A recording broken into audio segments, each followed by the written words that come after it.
be happening to me. This cannot be happening.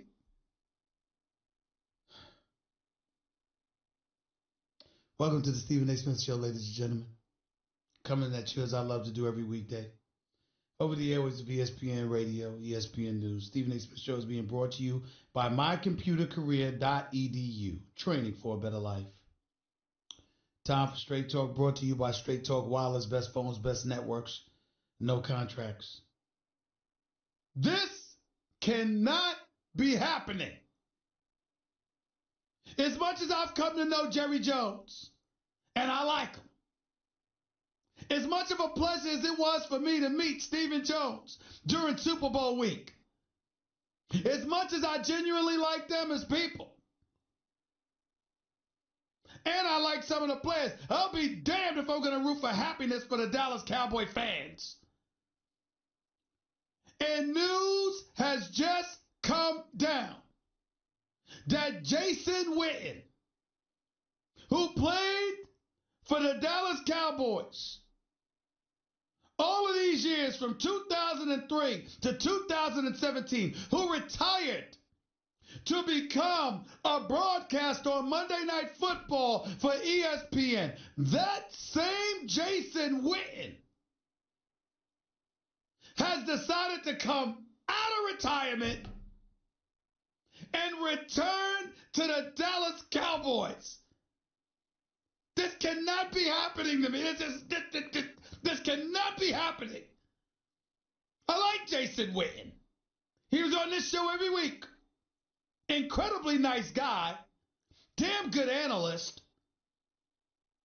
But Jason Witten being in a booth for Monday Night Football, I mean, this is where he belongs. He didn't belong back on that Dallas Cowboys team. I don't need him helping them. They actually got a tight end again. This cannot be happening to me. I just cannot believe this. I can't believe this. Oh, I want to cry. The Dallas Cowboys actually going to have an additional weapon to go with Ezekiel Elliott, with Dak Prescott, with Amari Cooper. How long? Ah, oh, damn it. Damn it down. Oh.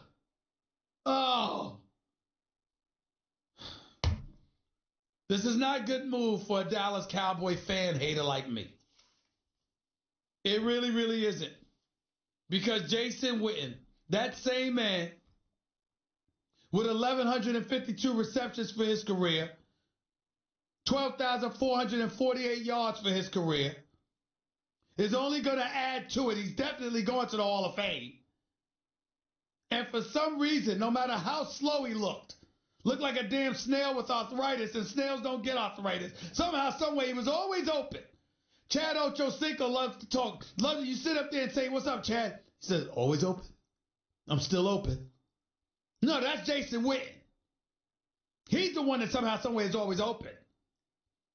And now he's coming out of retirement to go back on the field for the Dallas Cowboys. Oh, my Lord, this is not news I wanted to hear. Because I think this exponentially elevates the Dallas Cowboys' chances to win. Because that defense is big time. I think Jason Witten departed from ESPN and Monday Night Football because he senses that the Dallas Cowboys, I don't want to choke on myself. I don't want anybody to faint when they hear these words come out of my mouth. But the Dallas Cowboys, if Dak Prescott, Amari Cooper, and Jason Witten can get some kind of a passing game going, I got news for y'all. The Dallas Cowboys are legitimate top 4 Super Bowl contenders, John. I can't deny it. I can't deny it. That damn Jerry and Stephen Jones. Oh, how did they pull this off? How did they convince Jason Witten to come out of retirement? How did they convince him to do this? I'm sick. They actually invited me down so they could treat me to a beer. I might actually show up and get a drink, JC. I might actually show up and get a drink with them. I can't believe they pulled this off. I just can't believe it. Nevertheless, they have. And as a result, the Dallas Cowboys, I'm here to tell y'all right now,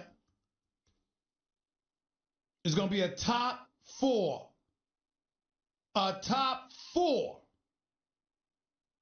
contender for the Super Bowl next year. Then again, there is a silver lining in all of this. They can rise to the occasion, only to plummet at the most inopportune time. They could tease the Dallas Cowboy fans, only to make them miserable when they all says that. I mean, there is a silver lining. Dallas Cowboy fans, there is a shot that you could end up more miserable than ever. That is possible. We'll move on. 888-SAY-ESPN. It's 888-729-3776. What do y'all think Jason Witten his return turns the Dallas Cowboys into for next season? Yes, I will allow your phone calls from the nauseating, disgusting fan base, the most nauseating, disgusting fan base in history, in American history. I will allow you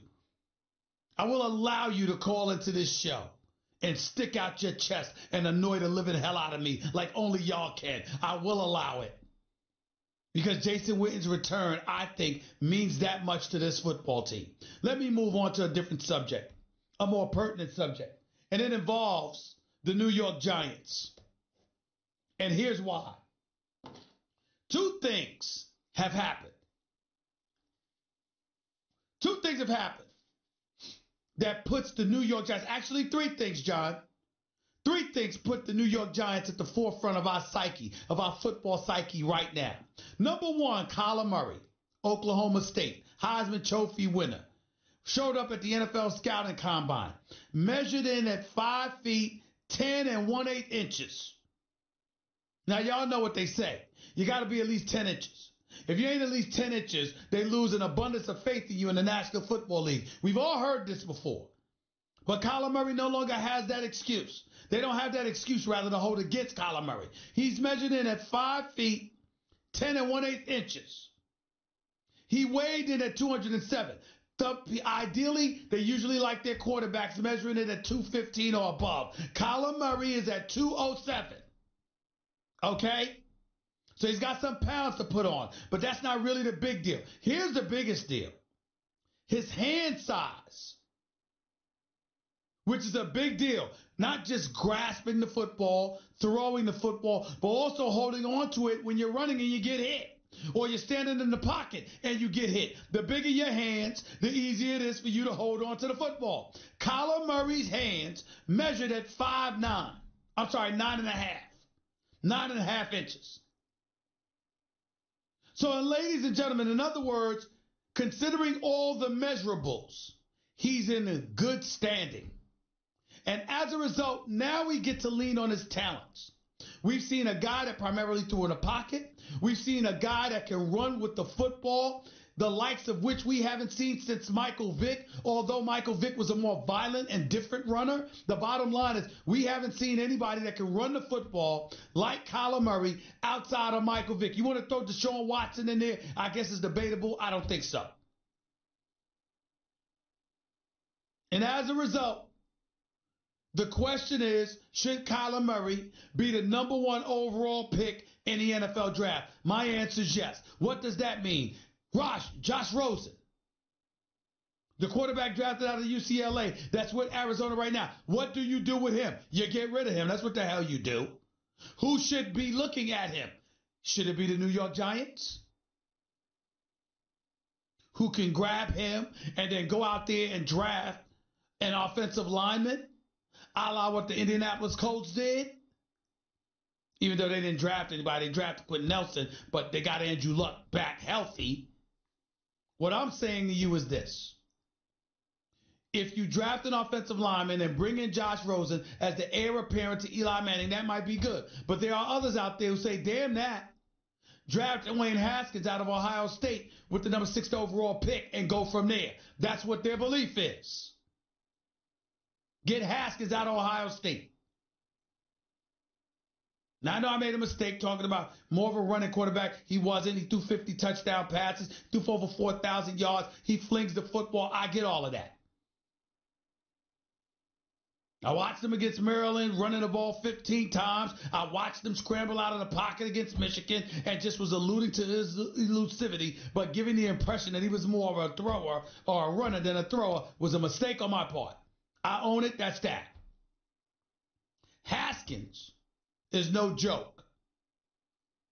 And some people think the Giants should take him as the heir apparent. So if you're the New York Giants, you got a dilemma. Do you trade for a quarterback like a Josh Allen, or do you draft a quarterback like Haskins? Here's my problem. My problem has nothing to do with either of that. You know what my problem is? Pat Shurmur, who never should have been a head coach for the New York Giants, based on his resume, that is, to begin with, speaks glowingly about Eli Manning because of his professionalism. So in other words, he's not a headache to you. He doesn't force you to take any extra strength Tylenol, any Advil, any Motrin, ibuprofen, or anything like that. So because of that, you good.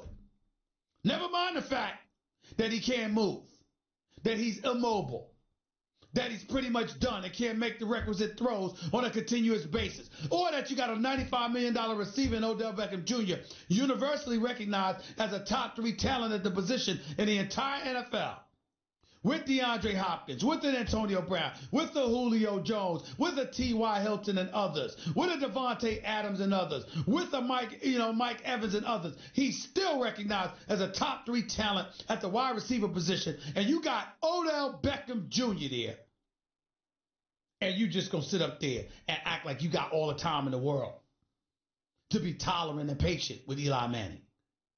You see, this is why the New York Giants are in trouble.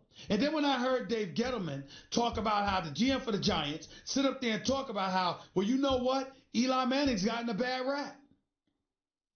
Eli Manning is not nearly as bad as people are trying to make him out to be. We love Eli. Blah, blah, blah, blah, blah. Excuse me? Excuse me. What the hell have you been watching? You haven't watched the underthrows? You haven't watched the overthrows? The man is 38 years of age. He's 38. There's no knock against Eli Manning. I love Eli Manning. He's a 2-time Super Bowl champion. He delivered 2 championships to New York City. He's thrown for over 55,000 yards in his career. He's 19 shy of 56,000. I got it. But look at Eli Manning. Over the past 6 years, QBRs 39, 62, 60, 49, 45, 51. The New York Giants have missed the playoffs. How many times? I mean, what are we talking about here? What the hell is Gettleman talking about? The New York Giants have missed the playoffs 6 times in the last 8 years.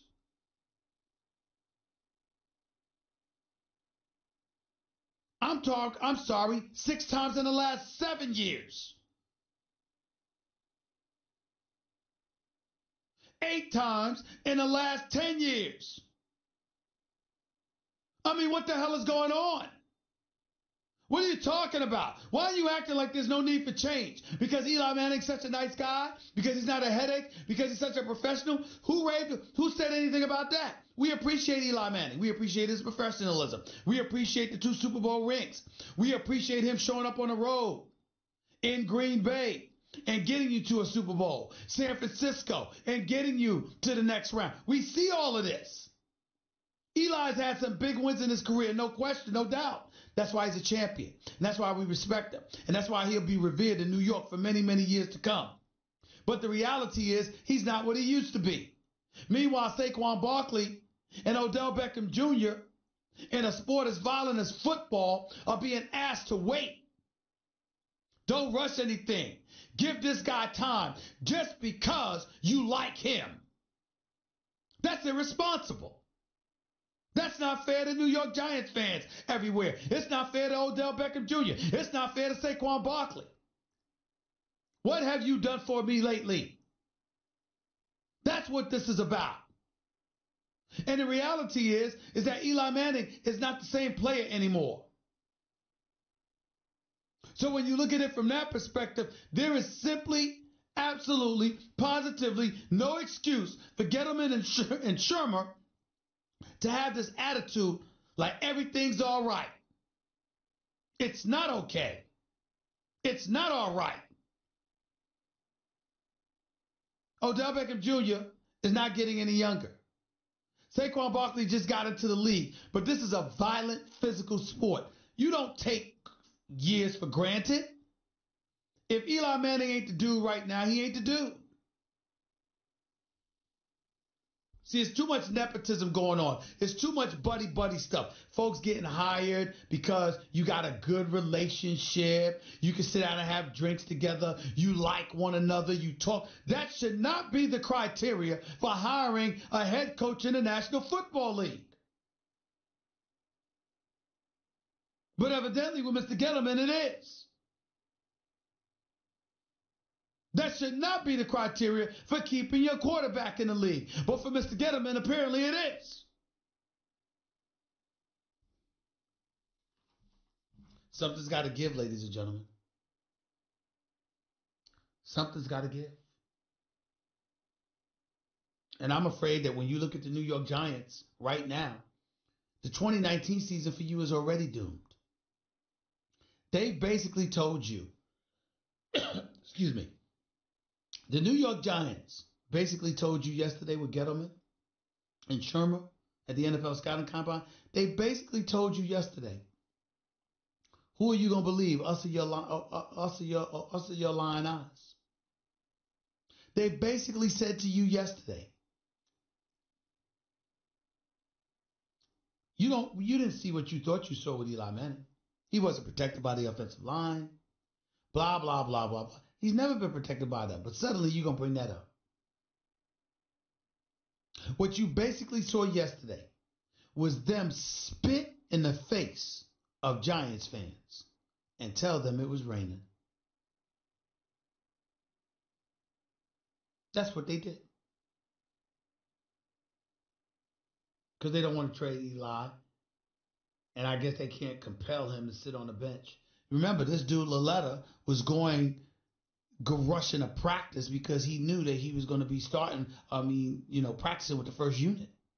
Because he was expecting to start that week.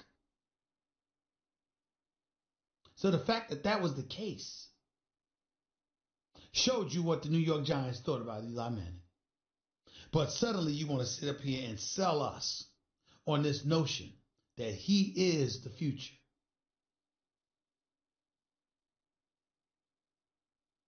He is the world. He is the future. He is the one to make a brighter day. So let's start giving. Are you kidding me? There's a choice you're making, gentlemen. Giants' lives are at stake. What you gonna do about it? Because Eli Manning ain't gonna suddenly learn how to run. He's not gonna certainly be different than a stationary target. That's not what's gonna happen when it comes to Eli. That's not going down like that.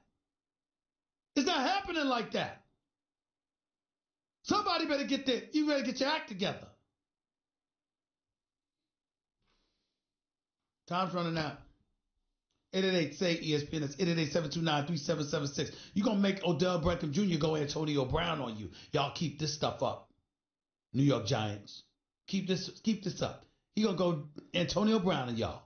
Tired of listening to this nonsense. Eli Manning's here. Everybody else is there. Kevin Colbert, general manager for the Steelers. Big Ben Roethlisberger is here. They got 52 kids that need to follow him. Really? That's the problem. 888-SAY-ESPN. It's 888-729-3776. One other matter I want to get into before getting to your calls is that the Lakers won a game last night. The New Orleans Pelicans situation with with Anthony Davis sitting down with more than 4 minutes left in the third quarter.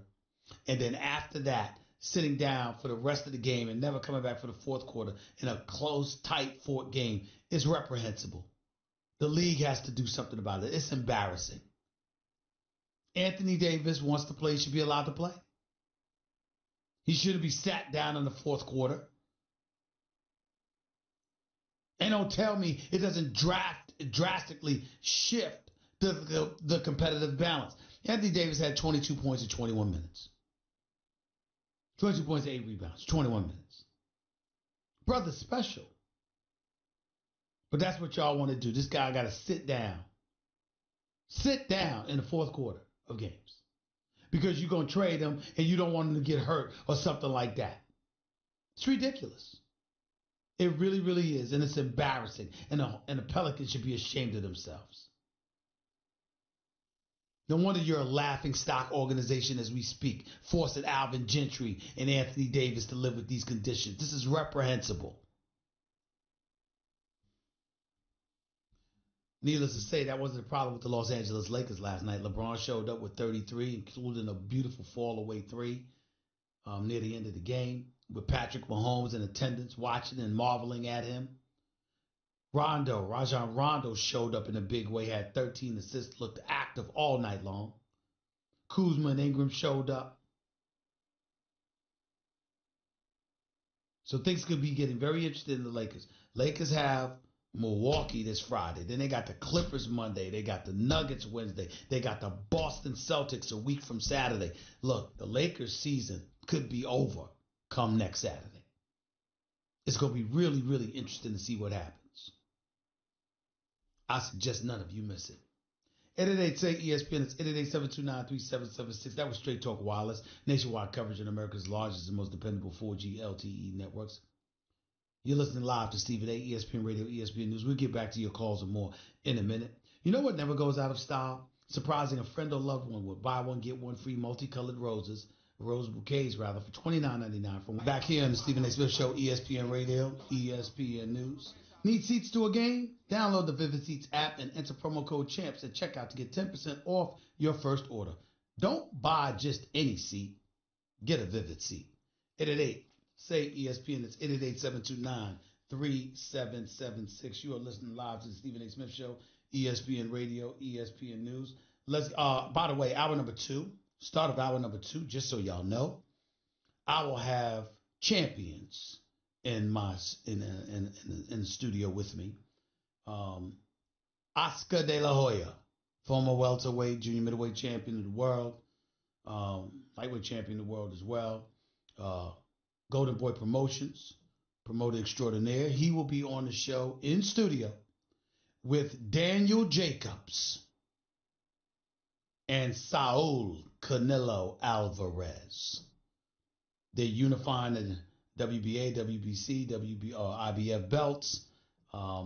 They're fighting for the middleweight championship of the world May 4th at T-Mobile Arena in Las Vegas, Nevada. They will be in studio with yours truly at the top of the hour. All three of them. So don't miss it. Let's go to the phones. Donovan, you're live with Stephen A. Talk to me. What's going on, man? Hey, this is a great move for the Cowboys because they really brought back their number 2 receiver because Jason Witten has always been the number 2 receiver on the Cowboys. But if they don't make the Super Bowl, this will be, like you said earlier, like, once again, the pinnacle. They find some way to lose. And it's like, what's the excuse now? Like, who you point to blame? You know what? I love the fact that you said that. That'll be my narrative for the next year. Super Bowl or bust. That'd be crazy, Super man. Bowl or bust. Super Bowl or bust. All right? Jason Witten should help you that much. That works for me. I like it. I like it, Donovan. Appreciate the call, man. Adam, you're live with Stephen A. Talk to me. Hey, Stephen A. I'm a Cowboys fan. As much as I hate to admit this, I'm going to have to disagree with you and give you hope. I don't think Witten's going to help the offense much at all. He declined over the last couple of years. You know, I'd much rather they just re-sign Cole Beasley and have Cole Beasley be their safety net. But I'm not sure about that. I'm not sure about that. You want me to tell you why? Number one, they were running the ball effectively with Ezekiel Elliott, and as a result, they relied on him more than they needed to rely on Witten and others. That's number one. Number two, he didn't have a number one receiver. Des Bryant had diminished somewhat. Terrence Williams, Cole Beasley weren't necessarily the answer, and having Amari Cooper open things up for him, that could free him up. Number three, Dak Prescott wasn't the most accurate thrower in the world his second season there. So I think the combination of a couple of things sort of derailed or compromised Jason Witten in ways that I don't think will be the case this year. He's upper 30s. I would much rather see them. You know, you saw actually improvement from the tight ends in the second half of the year. I think, like I said, I think Cole Beasley is going to get you more separation. He can be that safety net. Let those two young tight ends kind of develop. I mean, I don't know, maybe this is opening the door for him to be a coach for the Cowboys coming up, but I don't like it. He was already getting worse. He's older already as it is. He's had a year away from the game. I got to admit to you, I think you're being entirely too critical and not appreciative enough of the greatness of Jason Witten. I can't believe I'm saying this. I'm coming to his defense, but I truly mean it. I mean, this is a Hall of Fame tight end here. And when you look at what he brings to the table, somehow reliable hands, it's exceptional route running, obviously can block out of the tight end spot, which is going to further protect and assist not just Dak Prescott, but Ezekiel Elliott. There's a lot more pluses than minuses that comes along with Jason Witten's return to the Dallas Cowboys. I think it spells trouble for everybody in the NFC East. I can tell you that much. And I think it spells trouble for everybody in the NFC, period. So I don't view it that way. I really don't. I think you're looking at the Jason Witten from 5-6 years ago. No, I'm looking at it from the 1 to 2 years ago. I'm not looking at the numbers. I'm not looking at numbers because I know the numbers weren't there. I'm talking about watching him run routes, looking at Dak Prescott and some of his troubles throwing the football, looking at the fact that you had people suffocating him with double coverage sometimes because they didn't have to worry about a number one wide receiver because Des Bryant couldn't get open the way that he used to. I think all of those things are relevant. Hey, Stephen, I hope you're right. I hope you are right that the Cowboys are going to be successful. That would make my day. But, yeah, we'll see. We'll see. And I tell you what, it's going to be real interesting. I think it compels the Giants to do something. You're going to stick with Eli Manning? How come the Giants aren't trying to trade for Josh Rosen? How come the Giants aren't looking at Nick Foles, who's the Super Bowl champion, the Super Bowl MVP, and, oh, by the way, has been excelling within the same division as the New York Giants? Now that the Eagles have decided to just be beautiful to Nick Foles. I mean, giving them something that you just don't see happening for too many others. You know what? We're not going to worry about compensation. We're not going to worry about getting equitable compensation for Nick Foles. We love him. We appreciate him. He's such a beautiful human being and a nice guy. Since he wants out because he wants to quarterback his own team, we believe he's earned that right and he deserves it. So we're just going to let him go. We're not going to franchise tag him. We're not going to ensure ourselves by positioning ourselves for equitable compensation. Nope. What we're going to do is we're going to sit there and we're going to make sure we let everyone know you can have Nick Foles. Don't worry about us. I mean, it's beautiful to be Nick Foles. I would say something else, but I'm not going to go there today. But it's beautiful to be Nick Foles. But if you're the New York Giants, why are you not looking into that? Assuming they're not, of course. I'm just wondering. Josh Rosen's young. Nick Foles is older, but not too old. And he's a veteran with experience and a Super Bowl championship on his resume. And Eli Manning is not what he used to be? What's the problem? That's just me. Chris, you're live with Stephen A. What's up? Hey, what's going on, Stephen A? Love your show, man. Thank you. Appreciate it. I just got a couple of things I disagree with. I mean, I agree with something. The Jason Witten thing, he's 72 years old. I'm really not worried about an older tight end to be that much of an impact. You're talking like they signed Travis Kelce. Let me stop you right there. Let me stop you right there, okay? Let me ask you a simple question, okay? And answer me this honestly, all right? When you look at Jason Witten, okay, how many times in his career did you watch this man run routes and say to yourself, how the hell did he get the ball? Agreed. How is he open? Look at how slow he looks. And somehow, some way, he's always open. He's getting you critical first downs. He's helping you convert critical third down situations. How many times in your career did you find yourself tempted to throw something at your TV, or unless you're a Cowboy fan, jump up in shock and adulation because this guy somehow, some way kept killing you? How many times? A lot of times. I'm a Giants fan, and a lot of times this happened, but I just think that time, after taking the year off, that time has passed. But I really wanted to get to the Giant conversation that you're making.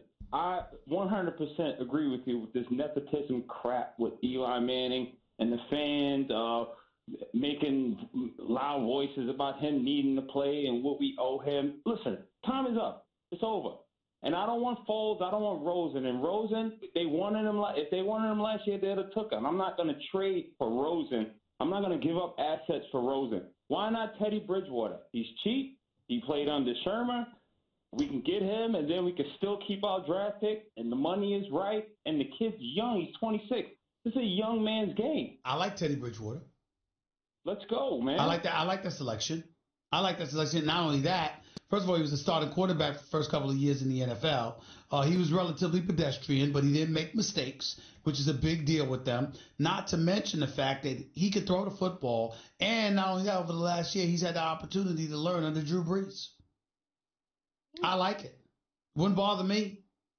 But let's see if it happens. Jonathan, you're live with Stephen A. What's up? Hey, Stephen A., we were talking about Jason Witten here. I'm going to borrow your own words, where you said he's a snail with arthritis in his knees when snails don't even have knees. That's right. Exactly. Right? And it's like, okay, he's always open. I get what you're saying, but what happens to the old men in the league that don't have the speed that's required? I'm going to time out. I'm going to regurgitate the same thing I just said to the previous caller. How many times have you looked at Jason Witten? Are you a Cowboys fan? Are you a Cowboys fan, sir? No, sir. Okay. How many times have you looked at Jason Witten and wanted to throw something at your TV? Because time and time again, as slow as his behind was, he would always be open and always converting some third down or getting some key reception. How many times in your career have you seen that happen with Jason Witten? You're right, my friend. And by the way, when have we ever accused him of having speed? Tell me once. No matter what. I mean, that was cool. He's always looked slow. He's always looked slow. And he's always open, and he's always catching passes when you need him to. Yeah, you're right. That's what I'm saying. Do you think he can come back and do it? No, Listen, man. Listen, he stayed away from the game just for a year. He's not going to a different situation. He's going to the same system he departed from. Same quarterback, same running back, pretty much same offensive line. The only thing that's changed is that he's got a number one receiver to lean on in Amari Cooper to take some pressure off of him. Even Cole Beasley might still be there for crying out loud. And I don't think that's going to happen. But I'm just saying anything's possible. My point to you is, you got Jerry Jones. You got Jason Garrett. Scott Linehan isn't there anymore. Who cares? He needed to be gone. So my point to you is, the only thing that's different is that he avoided getting hit for a year. That's it. That's it. What else is there? What else is there? And you know there's no way on earth they would have pressured him to come back. And Jerry Jones, that damn slick salesman that he is, because Jerry Jones could sell anything. I'm ashamed to admit it. I love the guy. I just love him. And it was a pleasure meeting Stephen Jones. I'm almost going over to the dark side. Because I liked Stephen Jones when I met him. I really did. And I love me some Jerry Jones. I can't believe I'm saying it, but I really like Jerry Jones. I really do. It's them damn cockroaches known as Cowboy fans. A nuclear bomb could drop, and somehow, some way, they'd come out of the rubble. Those damn Cowboy fans make me sick. I can't stand them. And they're going to be there. You tell me, what's the downside to Jason Witten returning? Hey, you have a leader in the locker room, number one. Exactly. You see, you're peeling out the positives now, Jonathan. That's what you're doing. You're peeling out the positives. Yeah. There's some positives there. Let me ask you another question, Stephen A. Unrelated. Kyler Murray. What is this I hear that his hand size is bigger than Baker Mayfield's? Is that true? Yes, it is. 9.5. 9.5. It's bigger than Baker Mayfield. He's 207 pounds. And he's 5'10" and 1/8 inches. What do you think about that? Huh?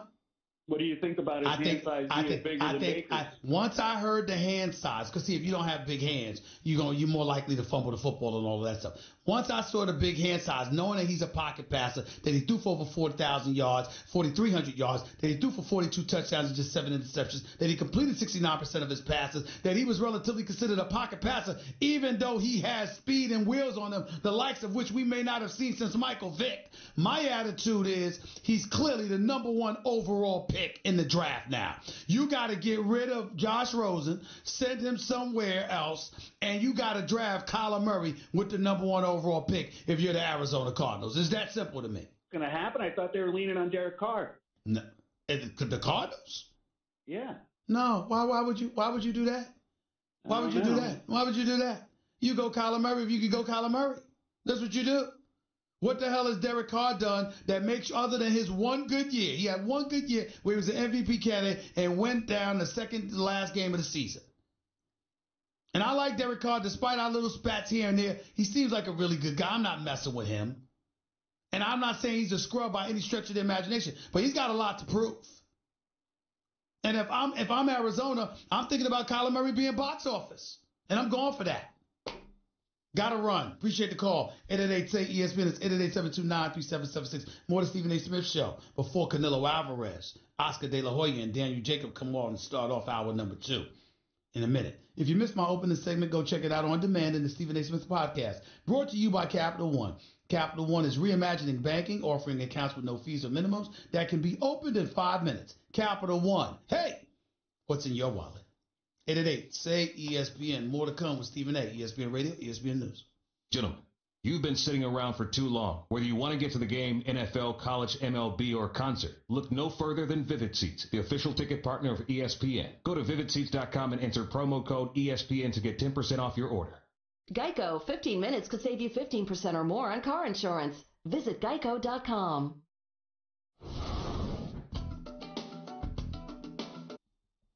11 Pro Bowls in 15 years. Franchise leading reception and receiving yards. Played in more games, 239. Played in more consecutive games, 236. Started more games, 229. And started more consecutive games, 179, than any player in Cowboys history. In return, he'll have the longest service time with the organization as well as 16 years.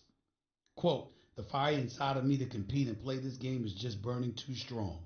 This team has a great group of rising young stars, and I want to help them make a run at a championship. This was completely my decision, and I am very comfortable with it. I'm looking forward to getting back in the dirt. That's Jason Witten. Philadelphia Eagles, New York Giants, Washington Redskins. What you gonna do? That's just the NFC East. I ain't bringing the NFC Conference into play. Hour number 2 up next. Canelo Alvarez, Daniel Jacobs, Oscar De La Hoya coming right at you.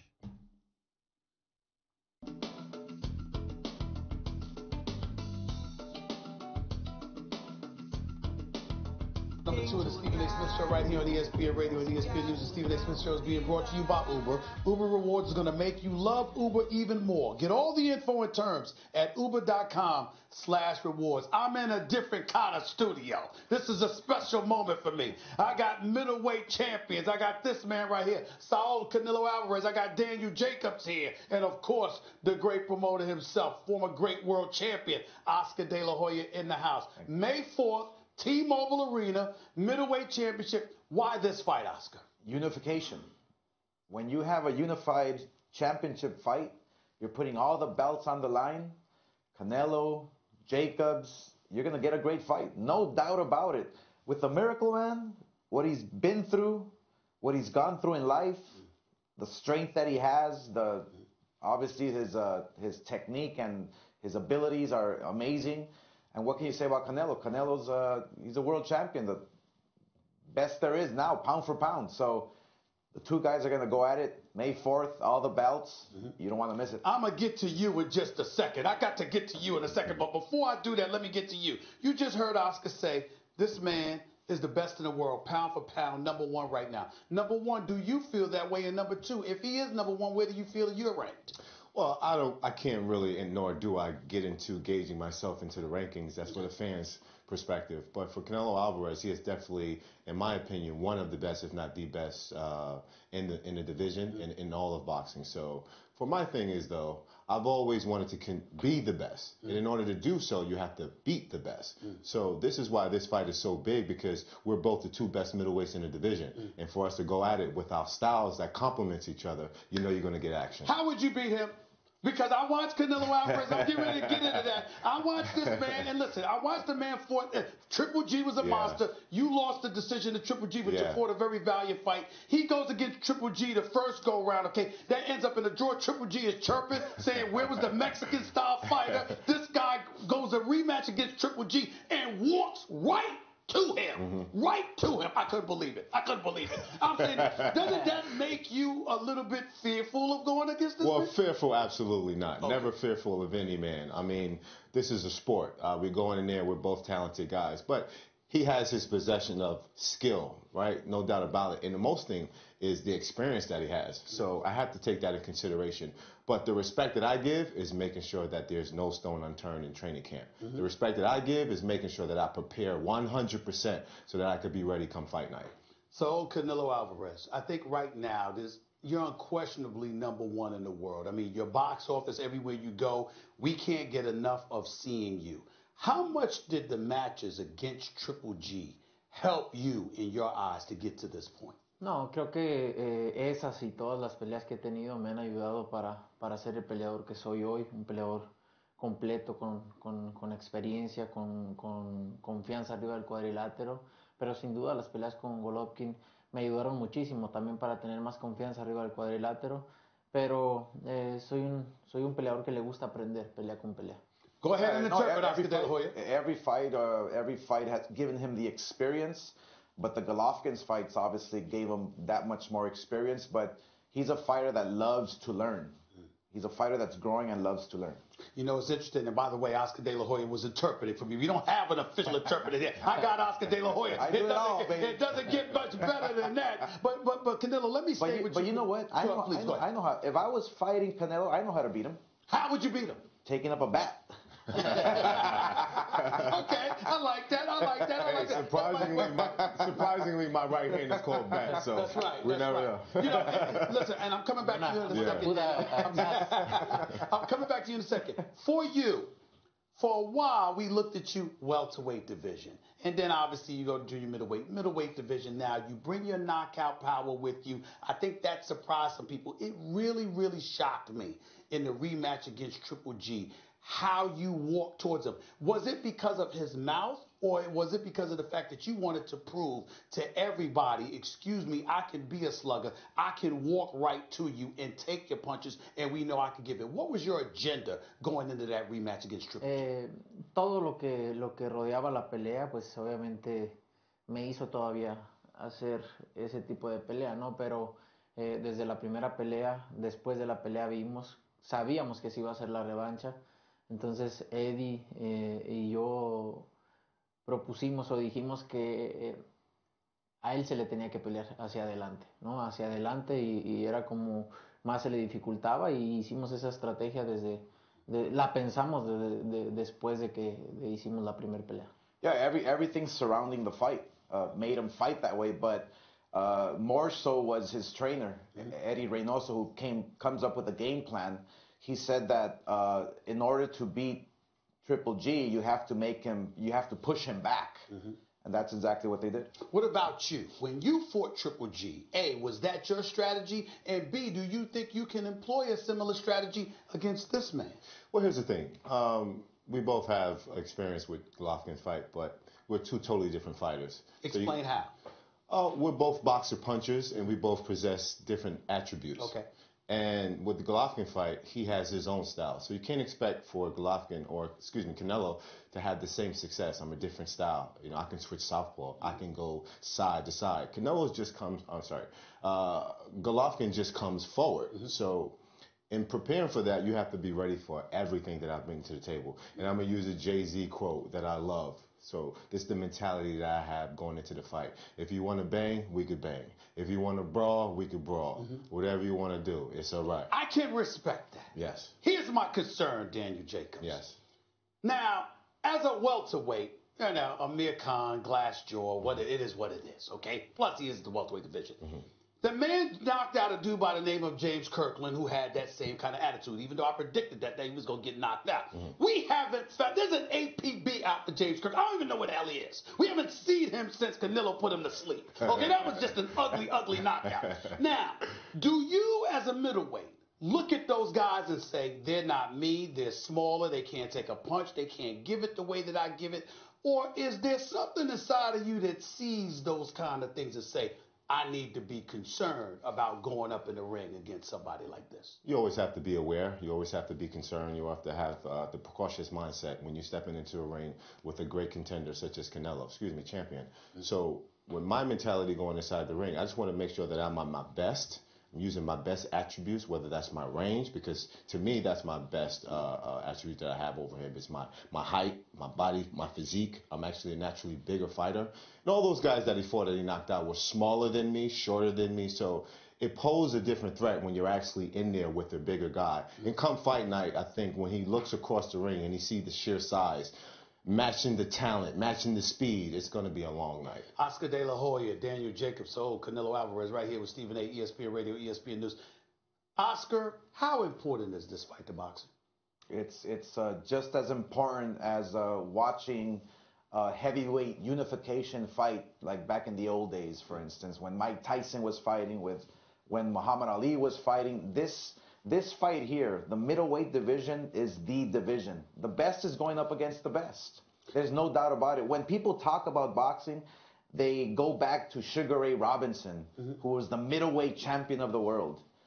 This is the equivalent of being the Super Bowl of boxing. I'm going to stay with you for this second, Oscar. Here's what I love about this fight. Neither of y'all are undefeated. You know why I love that? Because I thought we got to a point, particularly in the quote-unquote Floyd Money Mayweather era, where people thought if you had one loss on your resume, somehow that took away the luster of a marquee boxing matchup. But y'all are reminding us, excuse me, even with a loss, or in your case too, on your resume, you can still be elite. It can still be a mega fight. Do you feel that way? Do you feel that's an important message to send to the public when we look at the landscape of boxing today? My motto in boxing is, if you don't have a loss, you haven't been fighting the very best. Easy as that.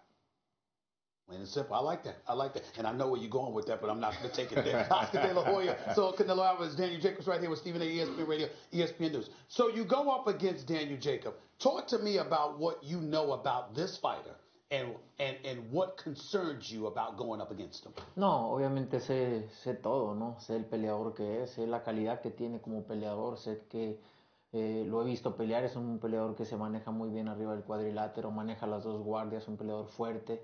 Y eso a mí me motiva, eso me gusta. ¿Por qué? Porque me gustan los retos y pelear siempre con lo mejor. Eso es lo que me gusta, y darle a la gente grandes peleas. A lo que le preguntabas a Oscar, no que importe tanto si cuidar tu invicto o no. Aquí son peleas donde puedes perder, puedes empatar, puedes ganar, ¿no? Pero lo importante es dar las mejores peleas y que quedes satisfecho también contigo mismo. He said, muy bien in there, that's very good. He said, importante, that is important. And he said, I know those 3 words, I got it going. Go ahead, Oscar, interpret that for me. No, he knows everything about Daniel Jacobs. And the reason why he's so motivated is because he loves the challenges. You know, and he goes back to what I had said. Look, I mean, if you're going to fight great fighters, if you're going to be involved in great fights, you're either going to win, lose, or draw. That's the bottom line. And so these types of challenges motivate Canelo, and that's why he's in this sport, because he loves training hard and getting motivated for these types of challenges. I'll get the response to this question from you and you, Oscar and Daniel. If Canelo loses this fight, he's still Canelo Alvarez. People will look for a rematch. He's still very popular, etc., etc. If Daniel loses this fight, we don't know what may happen. I think he'll still be fighting. He'll still be winning most of his fights, etc., etc. If he were to lose, I'm talking about the politics of the sport. That's what I'm alluding to. Sure. So I'm asking you this question. When you go into a fight like this and seeing the imbalance in terms of popularity, I mean, you had folks following him when he was in your backyard right here in New York promoting the fight. How much do you believe, or in what way do you believe that affects the fighter that isn't perceived as being as popular? Well, I think the way it affects him is in a positive way, you know, in a motivating way, you know. I mean, I remember when I was a fighter, if somebody didn't like me, I wanted to train harder and be at my very best. And beat him up, Fernando Vargas. Go ahead. But look, I mean, it's like if they beat Tiger Woods in golf, it still doesn't make you Tiger Woods.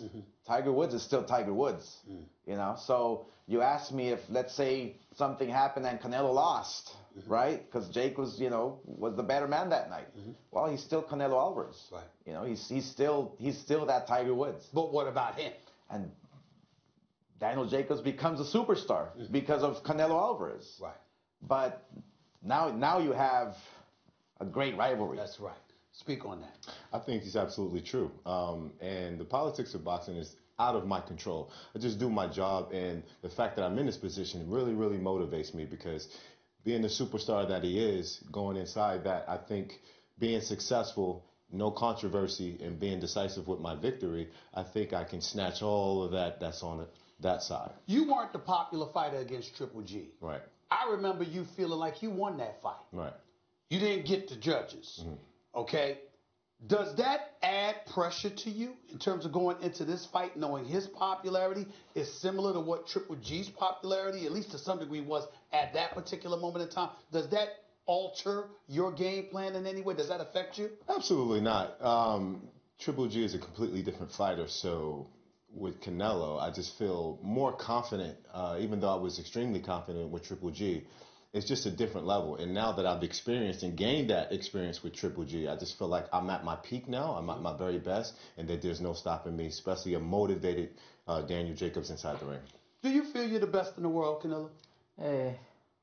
Yo siempre me he sentido como el mejor, desde que iniciaba hasta el momento.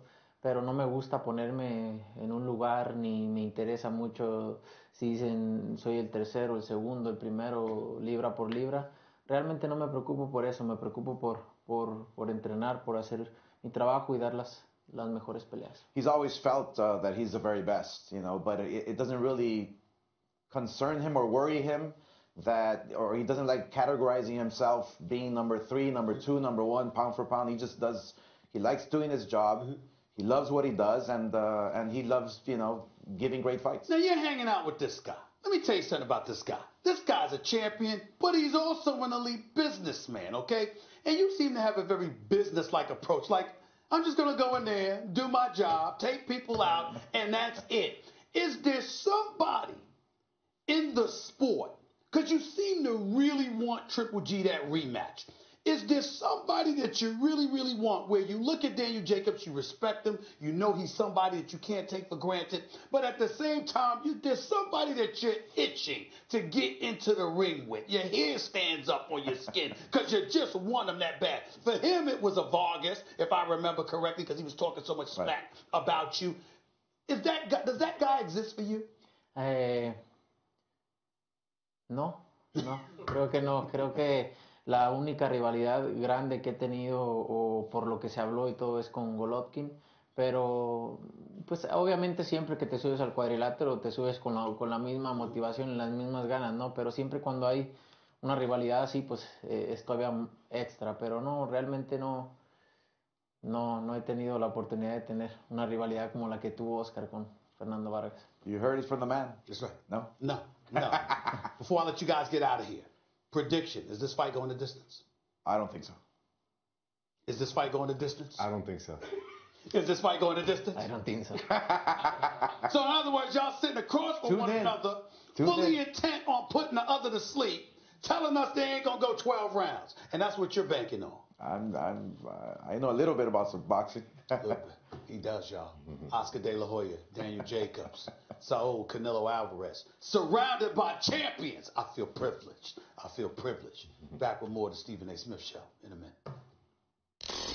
Craving even more of Stephen A? Him of all people! For Around the Clock Stephen A. Smith Show on ESPN Radio is presented by Oil. Get in touch with the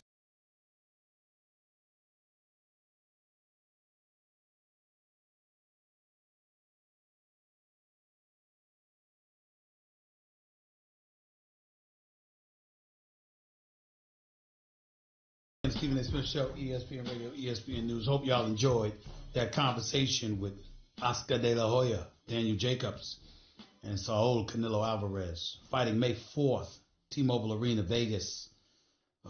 Can't wait for that one. Definitely can't wait for that one. Same day as the Kentucky Derby, actually. Just thought I'd throw that out there. 888-SAY-ESPN. It's 888-729-3776. Having a fun time with my boss, Dave Roberts. Overseas, First Take Overseas, 6 o'clock Sports Center. I love him to death, but he's crazy. I mean, if it was, I sincerely mean, if it was up to him, he might cut Michael Jordan. I'm trying to tell you, he might cut Michael Jordan in his prime. It's unbelievable. It's unbelievable. Y'all think I'm critical. I got nothing on him. Just letting y'all know. Stephen A. Smith Show, ESPN Radio, is presented by Progressive Insurance. Customers who switch to Progressive can save an average of $668. Call or click today and find out if we could save you hundreds on your car insurance. Before I get back to the phones, Antonio Brown made news. He was interviewed by ESPN yesterday, I believe. Jonathan, who was that guy which reporter interviewed Antonio Brown again? I'm sorry. It'll come to me in a second. I'll let you know. But anyway, Antonio Brown had a lot to say. And he had a lot to say about the Steelers, the culture that exists there, and what offended him most. Listen to him talk to ESPN about what really, really bothered him. He pretty much explained what I already had told everyone. He just confirmed it. He confirmed everything I said, you know, and I didn't go about it in a bad way and say it. I said it because I know my fans want to hear from me. You know, I sat back and watched everyone take all kind of jabs, uppercuts at me, and Mr. Big Shot stood in there. I didn't complain. I didn't point a finger.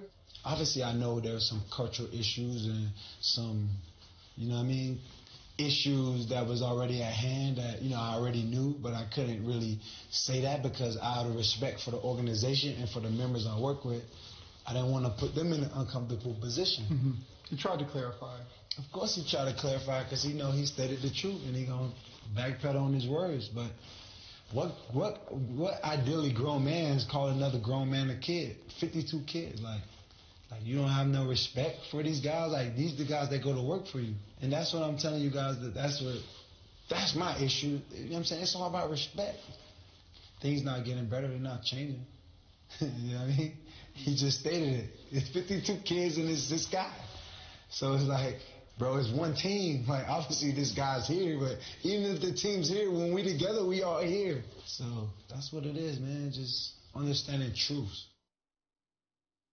That was Antonio Brown, star wide receiver for the Pittsburgh Steelers, who has demanded to be traded. Let's be very, very clear. Antonio Brown wasn't completely honest. He wasn't completely forthcoming. Because he's talking about, you know, he's not being specific rather than say this. It's not the fact that Kevin Colbert, the GM for the Pittsburgh Steelers, called them kids. They are men.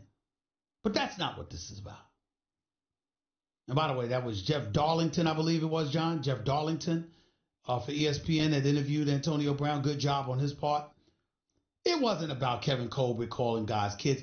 The fact of the matter is grown men don't want to be referred to as kids, and we understand that.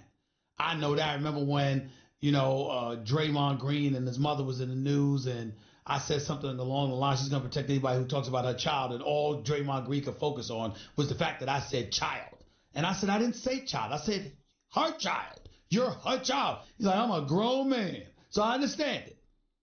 And that is sensitive sometimes when you call grown men kids and all of that other stuff. But usually it rolls off a guy's backs when you consider how old certain people are.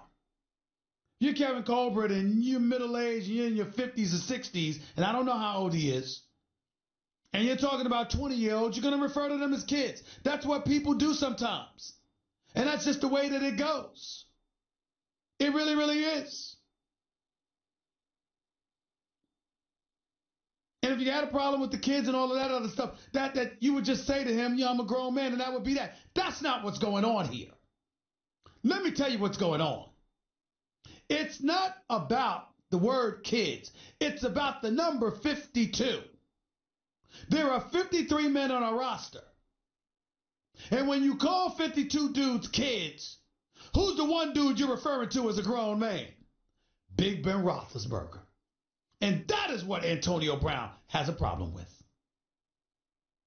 For better or worse, right or wrong, fair or unfair, because we don't know all the details, Ben Roethlisberger is not revered to the degree a Tom Brady is, a Drew Brees is, stuff like that. That's just not the case.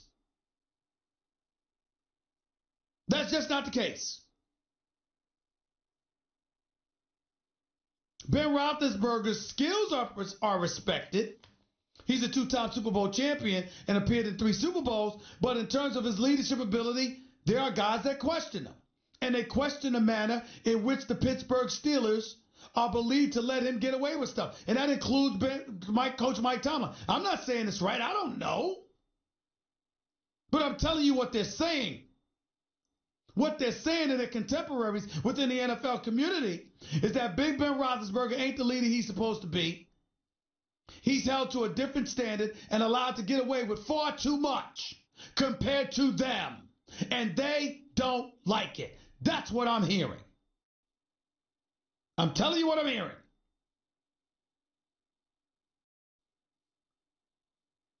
And if you Big Ben, that's a problem. Moving forward, we haven't heard from him, but it's kind of a problem. That's the real problem that Antonio Brown has. Stop acting like it's something else, because it's not.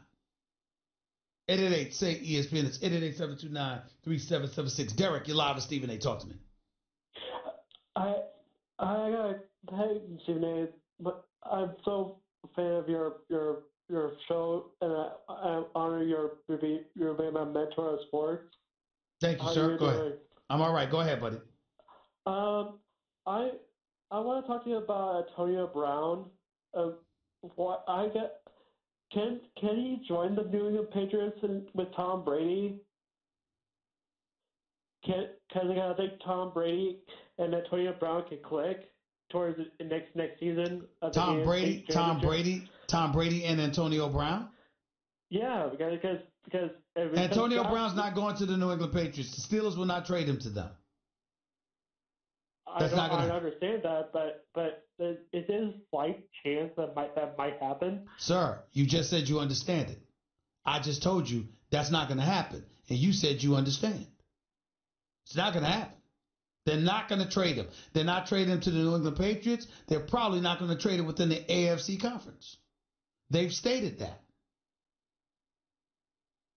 Got to go. Appreciate the call, sir. Thank you. Let's go to Rashad. You're live with Stephen A. What's up? What's going on, my man? So make it quick. Now, with Jason Witten come back to my team, the Dallas Cowboys, which we will go to the Super Bowl this year. Oh, Lord. I don't want to hear it. Here we go. Hold on. What do you mean you don't want to hear it? Oh, no. I don't want to hear it. I'm the one that doesn't want to hear it. You don't have any choice in the matter because y'all haven't done anything since 1995. I've been waiting. I've been waiting for this. But honestly, would you select a tight end in the early rounds if you're a GM? If I'm the Dallas Cowboys GM? If you're the Dallas Cowboys this year with Jason Witten coming on board, would you? Yeah, you know why? You know why I would? Because Jason Witten is probably the only year he's going to play. Exactly. And I would get somebody, and I would draft the tight end. You know, if I could, it depends on what other needs. What are my list of priorities? I would want a tight end because I would want to ensure that there's a successor in place. Because that clearly wasn't the case for me last year when he was gone. True. One more question. Errol Spence, Mikey Garcia, who you got? March 16th. I already know you got Errol Spence. Please. You know what? Yeah, but I like Mikey Garcia a lot. But you know what I'm upset about with Mikey Garcia? You're 135, right?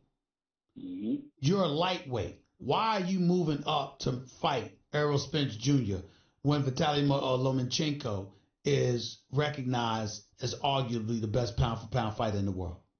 I thought the same thing. Why are you doing that? Why are you running from your own division and an opportunity to fight Lomachenko to go up against Errol Spence Jr.? Why are you doing that? That's my problem with Mikey Garcia. So you on that? Will you be there at that fight here in Dallas? I don't know yet. I don't know because it's Dallas. I'm kind of allergic to being there with y'all. But I love Errol.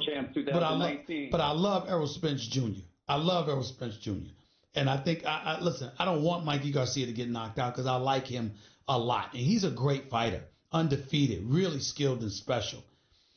But I really have a problem with him moving up 2 weight classes and being allowed to fight Errol Spence Jr. instead of taking care of business in his own weight class with Lomachenko. I really have a problem with that. I agree with you. God bless you. Take it easy. No problem. Jeff, you're live with Stephen A. Go ahead. Hey, Steve, how you doing, man? I'm I've good. called your show on Mad Dog a few times. Yes, sir. Good to be here. Hey, 2 points there about I'm one of them cockroach Cowboy fans, as you referred to earlier. Yeah. You can't find. And, I mean, y'all are inescapable. Y'all are everywhere. Y'all are everywhere. Hey, America's team, bro. That's ridiculous. Well, my first point is this here with Jason Witten Black, coming back. white, old, young, Hispanic, I don't think he's going to be the Asian. answer. Because in actuality, after Blake Jarwin had a year under his belt and the way he played, he came on, I think he's liable to bench Witten. Okay. And 2, I keep hearing every now and then if they don't renew Garrett's contract, that they're looking at Lincoln Riley or something like that. Yeah. I don't think so. I think they're going to go after Bob Stoops. Really? He came out of Oklahoma, came out of retirement, the coach in the XFL. I tell you what, you know what's interesting about what you're saying? The XFL. Listen to me. If Bob Stoops really, really wanted to coach, I think Lincoln Riley is somebody that would take his name out of the hat just so Stoops could get the job. But I don't know. I think they would go after Bob Stoops before they go after Lincoln Riley. Okay. But I'm just saying, you heard what I just said.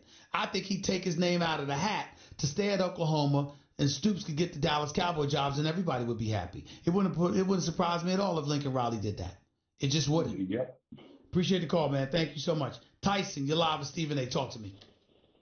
Hey, Stephen A. How are you? I'm good, thanks.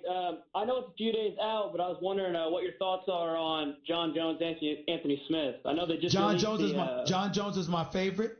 I think that he's virtually unstoppable, and I think that he's going to take this guy out inside of 3 rounds. Inside of 3 rounds, alrighty. Yes. I like it. I noticed the odds just came out not too long ago. I have not seen Anthony Smith fight. Here's what I would tell you: you can't convince me that some dude with 13 losses is going to beat John Bones Jones. I don't believe it. I think though in his last 18, he's like 16-2 or something like that. I understand that, but no dude with 13 losses is going to beat John Bones Jones. I don't believe it. All right, you going to be there for it? I don't know. I don't know yet because the Sixers and the Golden State Warriors are playing, or I could be at that event. I don't know, wherever ESPN sends me. All righty. Take it easy, man. Thank you. Let's go to Will. You're live with Stephen A. What's going on, Will? Yeah, Stephen A. How you doing? I'm all right. Good. When I watch you and Will debate on First Take, I go with you 90% of the time, okay? But in this one particular case, I believe you're wrong, and it's not an arbitrary opinion. I watch every Celtic game on the NBA channel. Mm-hmm. I disagree totally with you. I think you're wrong about Gordon Hayward. He hasn't played enough. He was on a 25-minute restriction in the beginning of the year. How can he be the problem? Well, let me explain. Hold on. Do you want to talk, or do you want me to answer your question? You want me to answer your question? Yeah. I am fully aware, and you've heard me say he was on a 25-minute restriction. What my argument is that when you look at Gordon Hayward, he came back. I think he would have been better off. Waiting, okay? I think he would have been better off, and they would have been better off had they waited for him to come back mid-season as opposed to insisting that he came back at the beginning of the season. Because he came back at the beginning of the season, sir, and you immediately inserted him into the starting lineup, I thought to some degree it compromised Jaylen Brown. It compromised Jason Tatum. Obviously, it compromised Terry Rozier once you started bringing him off the bench as well, because that kind of slowed things up. The thoroughbreds that they were last year, particularly in the postseason, that hasn't been the case. And I also think that from a psychological perspective, Brad Stevens, that being his guy, Danny Ainge, that being the man he signed to $130 million, I think that there was an overwhelming level of emotional sentiment that made them want Gordon Hayward to succeed. So because of that, they were of the mindset that we're going to do whatever we can to make it happen. And as a result, that put the players in a position where they were caught up in their feelings and highly offended by it. And I don't think they've been on the same page since. That's the problem. I've heard that point. I really think it started in disguise when Kyrie got hurt, and the information was he wasn't coming back. You know, Brad Stevens is a great coach, having a bad year this year. I think Brad Stevens is a great coach as well. Yeah, he's having a bad year, and that happens to great players and coaches sometimes. Yes, but he can fix it, though. He can fix it in a very unconventional way. I think he should. Don't laugh at this. I think he should put together some tape of the 16-game winning streak last year and combine it with the playoffs. Have them look at that and say, look, this is the way we got to play. Put all the BS aside. This is the way, because they were unstoppable during that last year. I didn't think they were going to lose again. And it shows that they can play. They can get back to that. It also shows that they have the ability to go off on a streak like that. And, you know, obviously we know they can do it in the playoffs. And one point that people haven't made, you know, they've done a lot of hypothetical with Kyrie. Okay. If Kyrie Irving wouldn't have been injured, I think that they would have beaten Cleveland in 5, and I think they would have given Golden State a run. I think they could have beat Cleveland in 7. I got to go because I don't have all day, and I appreciate your call, but I respectfully disagree with you about the Gordon Hayward element. I think that's a very, very significant thing that has contributed to their demise to some degree. Make no mistake about it. 888-SAY-ESPN. It's 888-729-3776. You are listening live to the Stephen A. Smith Show, ESPN Radio, ESPN News. Back with your calls to close out the show in a minute. By the way, if you missed any of today's show, go check it out on demand in the Stephen A. Smith podcast, brought to you by Capital One. Capital One is reimagining banking, offering a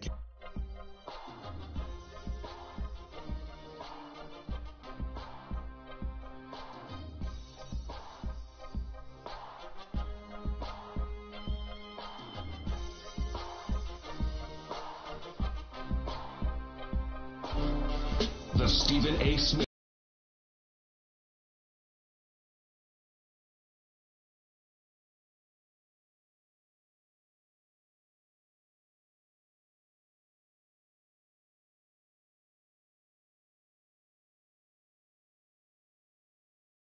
ESPN Radio is presented by Progressive Insurance. Commercial insurance through Progressive protects your business and your dream. Choose from over 30 coverage options at progressivecommercial.com. Statement from ESPN regarding Jason Witten's departure from the Monday night booth to back to the Dallas Cowboys. We thank Jason for his many contributions to Monday Night Football and to ESPN over the past year and wish him continued success. We have seen many former coaches and players go into broadcasting before eventually returning to the game they love. So we understand Jason's desire to return to the Dallas Cowboys. In the coming weeks, we will determine our Monday Night Football plans for the 2019 season. There is bad news in all of this, ladies and gentlemen. Very, very bad news. The likelihood is that ESPN would not consider me for this position. No. Folk call me the Black Howard Cosell, for crying out loud. What made Howard Cosell famous? The Monday Night Booth. Not just Wild World of Sports, not just boxing. Down goes Frazier.